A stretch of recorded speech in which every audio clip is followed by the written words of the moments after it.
लालची था, उसको कुछ नारियल बाजार से खरीदने थे, तो वो बाजार की तरफ निकला और उसने दुकानदार के पास गया और उसने पूछा, भाई ये नारियल कितने का है? तो सेठ बोला 1 रुपए का एक। तो फिर वो बोला कि नहीं, मुझे 1 रुपए का एक नहीं चाहिए, मुझे 1 रुपए के 2 नारियल दे दो। उसने कहा आगे जाओ, मेरे पास नारियल नहीं है। फिर वह आगे चला, आगे दूसरे दुकानदार के पास पहुंचा, फिर बोला भैया नारियल कितने का दिया है? कि 1 रुपए के 2। फिर वो बोला कि मुझे 1 रुपए के 4 नारियल दे दो। उसने कहा कि 1 रुपए के 2 ही मिलेंगे, 4 नहीं मिलेंगे, आगे जाइए। फिर वो आगे की दुकान पे गया, आगे की दुकान पर जाकर पूछा उसने कि भाई नारियल कितने का है? कि 1 रुपए के 4। फिर वह बोला कि मुझे 1 रुपए के 8 नारियल नहीं दे सकते क्या? वो बोला कि नहीं, सामने जो नारियल का पेड़ दिख रहा है ना, आप वहाँ चले जाइए, आपको फ्री में सारे नारियल मिल जाएंगे। सेठ सोचने लगा, उसका लालच बढ़ता गया नारियल के प्रति। सेठ ने सोचा कि क्यों ना मैं इस पेड़ के ऊपर चढ़ जाऊं और मुझे सारे नारियल फ्री में मिल जाएंगे। सेठ चला और वो नारियल के पेड़ पर चढ़ गया। अब चढ़ तो गया नारियल के पेड़ पर उसको उतरना नहीं आता था कि मैं कैसे उतरूंगा। उसने खूब सारे नारियल ऊपर से गिराए।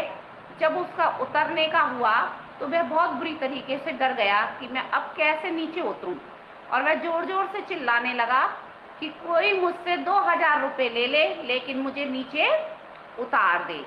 कोई मुझसे 2000 रुपये ले ले, लेकिन मुझे कोई नारियल के पेड़ से नीचे उतार दे। तो इससे हमें ये शिक्षा मिलती है कि हमें अधिक लालच में नहीं पड़ना चाहिए। जहाँ उसको 8 नारियल फ्री मिल रहे थे, वहाँ उसे 2000 रुपये दे करके उन नारियलों की कीमत चुकानी पड़ी। जय श्री माता जी। लालच बुरी बला है। जय श्री माता जी। परमात्मा का दरबार। एक गांव में ठाकुर रहता था।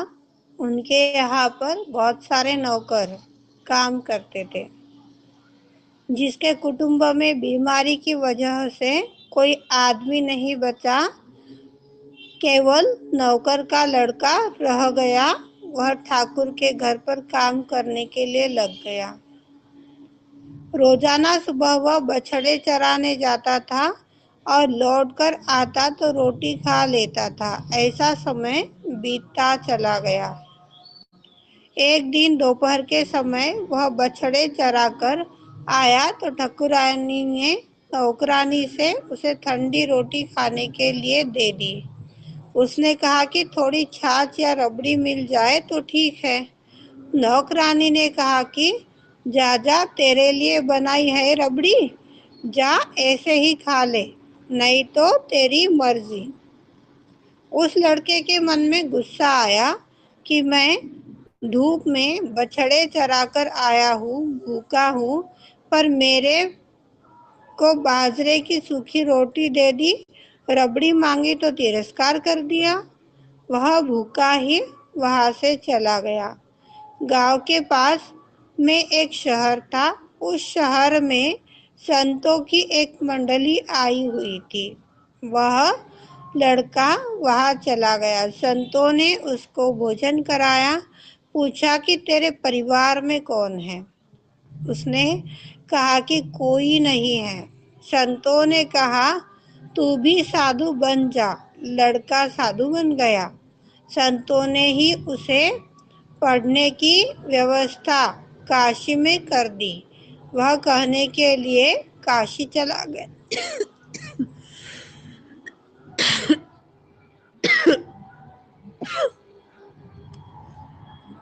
काशी चला गया। वहां पढ़कर वह विद्वान हो गया। कुछ समय बाद महामंडलेश्वर महंत बन गया। महामंडलेश्वर बनने के बाद एक दिन उसको उसी शहर में आने का निमंत्रण मिला। वह अपनी मंडली को लेकर वहां आया, जिनके यहाँ वह बचपन में काम करता था। वे ठाकुर बूढ़े हो गए थे। वह ठाकुर जी भी शहर में उनका सत्संग सुनने के लिए आए। उनका सत्संग सुना और प्रार्थना की, महाराज एक बार हमारी कुटिया में पधारो, जिससे हमारी कुटिया पवित्र हो जाए। महामंडलेश्वर जी ने उनका निमंत्रण स्वीकार किया। महामंडलेश्वर जी ने अपनी मंडली के साथ ठाकुर के घर पधारी। भोजन के लिए पंक्ति बैठी। भोजन मंत्र का पाठ हुआ। फिर सबने भोजन करना आरंभ किया। महाराज के सामने तख्त लगाया गया और उस पर तरह तरह के भोजन पदार्थ रखे गए। अब ठाकुर जी महाराज के पास आए। साथ में नौकर था, जिसके हाथ में हलवे का पात्र था। ठाकुर साहब प्रार्थना करने लग गए, महाराज कृपा करके थोड़ा सा हलवा मेरे हाथ से ले लो। महाराज को हंसी आ गई। ठाकुर ने पूछा, आप कैसे हो? महाराज बोले कि मेरे पुराने बातें याद आ गई, इसलिए हंसा। ठाकुर साहब बोले, महाराज यदि हमारे सुनने लायक बात हो तो हमें भी बताइए।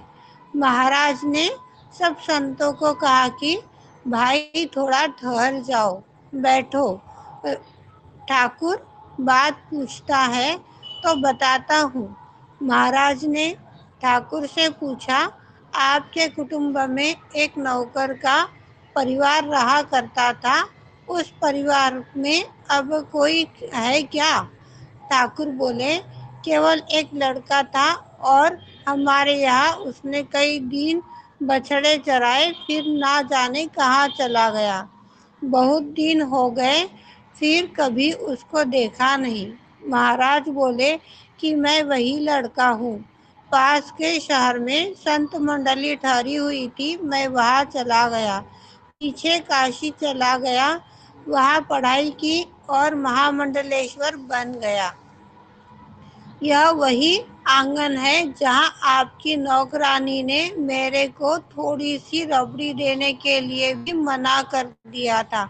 अब मैं भी वही हूँ, आंगन भी वही है, आप भी वही है, पर अब आप अपने हाथों से मोहन भोग दे रहे हैं कि महाराज कृपा करके थोड़ा सा मेरे हाथों से ले लो।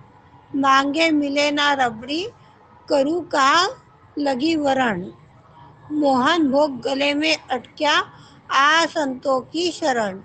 संतों की शरण में मात्र संतों की शरण लेने मात्र से इतना हो गया कि जहाँ रबड़ी मिलती थी वहाँ मोहन भोग भी गले में अटक रहे हैं। अगर कोई भगवान की शरण ले ले तो वह संतों का भी आदर हो जाए। लखपति करोड़पति बनने में सब स्वतंत्र नहीं है, पर भगवान की शरण होने में, भगवान का भक्त बनने में सबके सब स्वतंत्र है।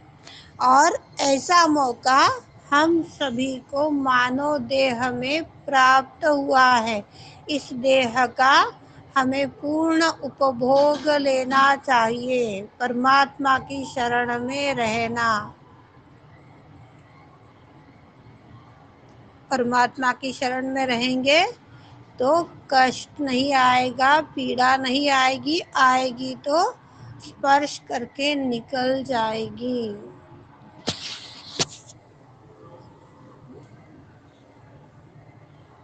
साक्षात श्री आदिशक्ति माता जी, श्री निर्मला देवे नमो नमः।